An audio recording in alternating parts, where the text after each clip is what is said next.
Everybody is always trying to grasp and desire and get more things. And yet this void that we try to fill, it is a black hole, and it is eternal. When you feed this void, it only gets bigger, and you get more hungry. That is why in addictions, you always need more. You see, we have been fooled. We have been fooled by society to believe that there is anything in this world that can truly satisfy us. The problem is that everything in the world is temporary. It is always changing.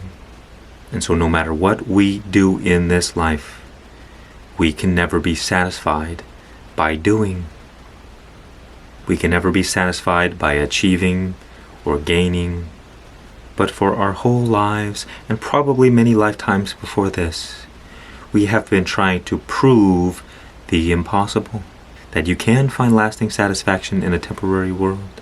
And until you exhaust all of your methods, until you realize that everything that you have been doing has not really been working out, only then do you have the greatest opportunity to find what you are looking for. Jim Carrey once said, "I wish people could achieve all of the things they think they want, the fame, the money, just to come to the final conclusion that it was not really what they were searching for." But you see, the eternal is within you. It is you. But we don't recognize this. We identify with our body that is changing and temporary. We identify with our mind that is changing and temporary. The body might be temporarily satisfied by this or that, but hunger always returns. We might temporarily be satisfied by achieving a goal or a dream, but then the mind needs something else to chew on. It needs another dream, another goal. You have to remain on the hamster wheel. One name for this hamster wheel of life is samsara. It's this idea of wandering aimlessly, living in unconsciousness, living in illusion. And so long as you are in this state, there will always be the desire to consume. And this void will never be satisfied. But once you break free from the illusion, once you enter into truth, once you find what is unchanging and what is eternal within you, this is enlightenment. This is becoming free from suffering. As Jesus said, "Those who drink from this well will thirst again, but those who drink the water that I give them will never thirst." This water is the water of God.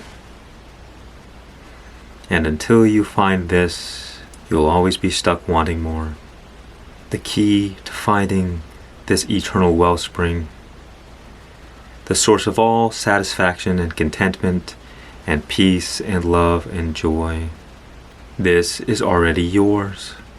You're already standing upon the X that marks the spot on this treasure map. And the key to unlock this treasure is through the eternal present moment. No matter where you go, here you are. You can never be anywhere other than where you are right now. In the future, it will be the present moment. In the past, it was the present moment. And now, it is still the present moment. Through the present moment, there is contentment, satisfaction, there are no problems, and there is no suffering. Only when the mind pulls us out of the present moment and we start judging ourselves, judging our life, worrying about the future or ruminating on the past, only then does suffering arise. Problems, difficulties, and struggles. And most importantly, desires. We think that we are lacking in this present moment, and so we need something of the world to try to fill this state of lack, this void. But right here, right now, is everything you could ever need. The difficulty is in surrendering and trust. Trust that if we can relax into the present moment, that life will unfold properly for us. When we have attachments to ideas and desires and fantasies, we cannot be content in the present moment, because we will not be satisfied until we get what we want. But because the world is changing, when we get what we want changes. You see, life can only be experienced in the present moment, And so the more we are separated from the present, the less we are truly living. But you see, the mind cannot accept the idea that you already have everything you could ever desire, because the mind bases reality off the evidence of our senses.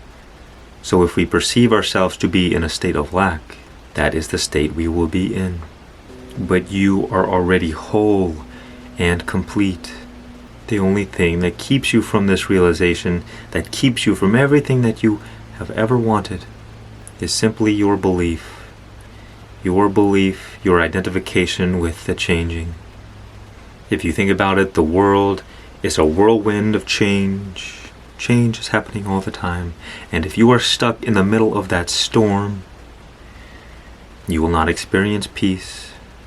You will not experience contentment or satisfaction. But when you become the eye of the storm, when you find the eternal stillness within you, you become free from it all. And you are no longer pulled all over the place by your experiences. You're no longer pulled all over the place by your thoughts. But you rest in a state of freedom, harmony, peace, love, joy, satisfaction, contentment. These are your default states. But the mind is like additional programming that gets layered on top of that. And so life is not about becoming. It is not about doing. It is not about achieving. It is about undoing. It is about unbecoming. It is about taking away. It is about removing ignorance.